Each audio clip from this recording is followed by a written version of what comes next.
Окей, оқушылар, бәріміз тақтаға қараймыз. Бүгін тақырып өтеміз. Біз бұл тақырыпты араларында өткен оқушылар бар.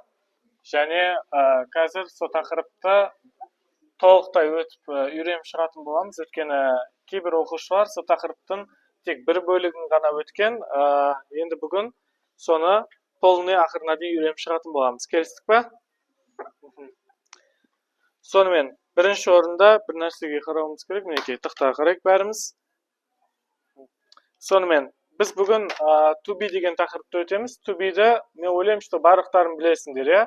To be бізде зат есім және де сын есім болады, иә. Зат есім және де сын есім. Окей. Сонымен зат есім және сын есім екен. Біз енді to be-ді не үшін мен қазір жазатырмын? Біздер осы шақ, өткен шақ, келер шақ қып, үш шағында не қылады екен біз көріп, үйреніп шығамыз. Түсіндік қой, иә? Иә, позитив, негатив, question қып, үш шағында үйреніп шығатын боламыз. Сонымен, енді, позитив, негатив ол сөйлемдердің болымды болымсызы ол, өткен шақ, келер шақ қып. Яғни, мұнда осы шақта am, is, are болады. Осы шақ деп жазып қоям. Осы шақ. Келесі, өткен шақта was және were болады. Бұл өткен шақ. Өткен шақ. Сонымен келер шақ will be. Яғни бұл келер шақ екен. Түсіндік қой, оқушылар? Келер шақ. Осы нәрсені үйреніп шығамыз. Сонымен бірінші тақырыпты өтпей тұрып, бізге ағылшын тіліндегі есімдіктерді бір қайталап алу керек. Бізде есімдіктер I дегеніміз қандай? Мен, иә, he ше. Ол she ше. Ол қыз it ше. Сен, так, ол, иә, you, we, біз, they, олар. Яғни, енді бұл есімдіктер мен, сен, біз, ол, олар деген сияқты. Енді қасына to be етістіктерін жалғаймыз. Мысалға, I-ға am деген to be етістігін жалғаймыз. Is-ді he-ға, she-ға, it-ке жалғаймыз. Are-ды you-ға, we-ге және they-ге жалғаймыз. Енді бір сұрақ туындайды. To be-дің өзін білдік. Зат есім және сын есім екен. Бірақ мына үшеуі не? Не үшін бұлар мысалға жалғанды? Сол нәрсені бірінші біліп алуымыз керек. Бұл үшеуі оқушылар. To be-дің көмекші жалғаулары. Жалғау. Түсіндік қой, Не үшін қолданылады? Мысалы, не үшін жалғап жатырмыз? Бұның переводы бар ма? Бұның тікелей переводы жоқ. Қазақ тіліне ешқашан болмаған, болмайды. Окей? Бұны не үшін қосамыз? Бұл қандай жерде қосылады? Бұл сөйлемде іс әрекет жоқ кезде қосылады. Ол не деген сөз? Мысалға айтатын болсақ, өз атымен айтып тұрмыз, зат есім және сын есім. Зат, мысалға сендер сұрайсыңдар, ағай, мынау не? Мен айтам, бұл маркер. Іс әрекет бар ма осы жерде? Жоқ, жоқ. А если мен айтсам, мысалы, бұл маркер жазады, например. Ол жерде не болады уже?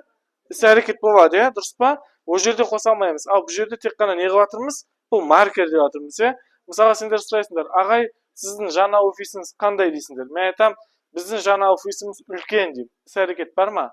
Жоқ, Мысалға мен айтатқан жоқпын, біздің жаңа офисте күніге келіп оқысам болады деп, Ол кезде не болып кетеді? Іс әрекет болып кетеді, Нұрғаз, мына жерге отыршы. Мына жерге отыр.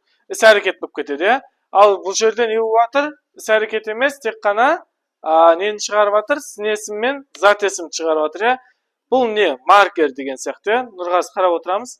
Окей, сонымен енді қараңдар. Түсіндік, to be дегеніміз не екен? Зат есім және сын есім екен, am, is, are осы шақта екен. Не үшін қолданылады екен? Когда сөйлемде іс әрекет болмаған жағдайда қолданылады екен. Келістік қой, Осы am, is, are-дан кейін кез келген ағылшын тіліндегі зат есім мен сын есімді қоюға болады. Мысалға айтайық. I am, например, good. Не деген сөз? Good дегеніміз қандай сөз? Жақсы. I am good болса ше, мен жақсымын, мысалға. Келесі мысалға айтайық. He is, например, at, например, work. Work дегеніміз не? Жоқ, жұмыс істеп жатыр, іс әрекет болып кетеді ғой. Ол жұмыста, сипаттап жатыр, қай жерде екен. Мысалға, she is beautiful. Beautiful дегеніміз не? Әдемі. Іс әрекет жоқ, көріп жатсыңдар ғой, Мысалы, it is hot, яғни ыстық. ыстық, иә, сипаттап жатыр. Келесі, you are in, например, Теміртау. Сен қай жердесің? Теміртаудасың. Іс әрекет жоқ, иә. Келесі, мысалы, we are, например, in a car. Яғни біз қай жердеміз? Машинадамыз, иә, мысалға. They are, например, on a plane. Яғни олар қай жерде? Самолетта. Играет болмайды, ол іс әрекет болып кетеді ғой. Түсіндік қой, иә?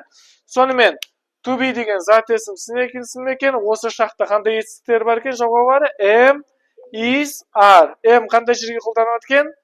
Айға. Is ше хиға, шиға, итке. Are ше you, we, they, иә? Енді оқушылар, осы шағын өтіп алдық. Түсіндік қой, иә? Сұрақтар бар ма? Жоқ, иә? Енді өткен шағын өтеміз. Өткен шағында қараңдар оқушылар. Тап сондай іс әрекет, to be зат есім сын есім. Енді бұл жерде am, is, are болмайды да, was және were болады. Жаңағы айтқанымдай, бұл перевод болмайды. Тек қана сөйлемде іс әрекет жоқ жерде қолданылады. Мысалға, зат есім мен сын есім өткен шағы болады. Например, айтасыңдар, ағай, сіздің ескі офисіңіз қандай еді? Өткен шақ па, дұрыс па? Қандай еді? Мен айтам, ол кішкентайлау еді. Өткен шақ, дұрыс па? Немесе айтамыз, мысалға, менің мамам кеше Астанада еді. Өткен шақ па? Өткен шақ, иә? Тап солай. Мысалға, енді бұнда айға біз was қосады екенбіз. Жалғаймыз. He, she, итке тоже was жалғаймыз. Was. Was. Енді көпше түрге you, we, they'ге were жалғаймыз, иә? Were. Мысалға, I am good, мен жақсымын деген сөйлем, иә? I was good, мен жақсы едім, иә, мысалға. He is at work, ол жұмыста. He was at work, ол жұмыста еді. She is beautiful, она красивая. She was beautiful, она была красивая, иә? Так, it is hot, ыстық. It was hot, ыстық еді. You are in Теміртау, сен Теміртаудасың. You were in Теміртау, сен Теміртауда едің. Сен Теміртауда болдың, иә? We are in a car, біз көліктеміз. We were in a car, біз көлікте едік. They are on a plane, сен олар самолетта. They were on a plane, олар самолетта еді. Түсіндік қой, иә? Енді келесі шағында оқушылар will be дегенді қолданады екенбіз. Зат есім мен сын есімнің келесі жағы бар. Ол не деген сөз? Например, айтатын болсақ, келесі жылы біздің офисіміз бұдан да үлкен болады. Тоже іс әрекет жоқ, иә? Немесе айтатын болсақ, мен қазір 6-шы сыныппын, келесі жылы 7-ші сынып боламын. Іс әрекет жоқ, дұрыс па? Сондай жерде қолданады. Мысалға, енді бұл жерде I, he, she, it бәріне не қолданады екенбіз? Will be қолданады екенбіз. Түсіндік қой, иә? Бұл жер өте оңай. Ал? Сұрасың.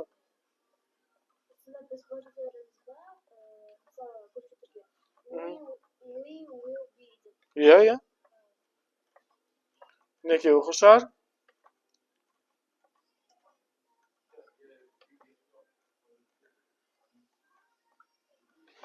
Мінекей оқушылар. Бәріне will be қойдым. Көрдіңдер ғой, иә? Енді бірме-бір қазақшаға аударып жазамыз, өткен мағынасын түсінуіміз керек. I am good, мен жақсымын. I was good, мен жақсы едім. I will be good, мен жақсы боламын.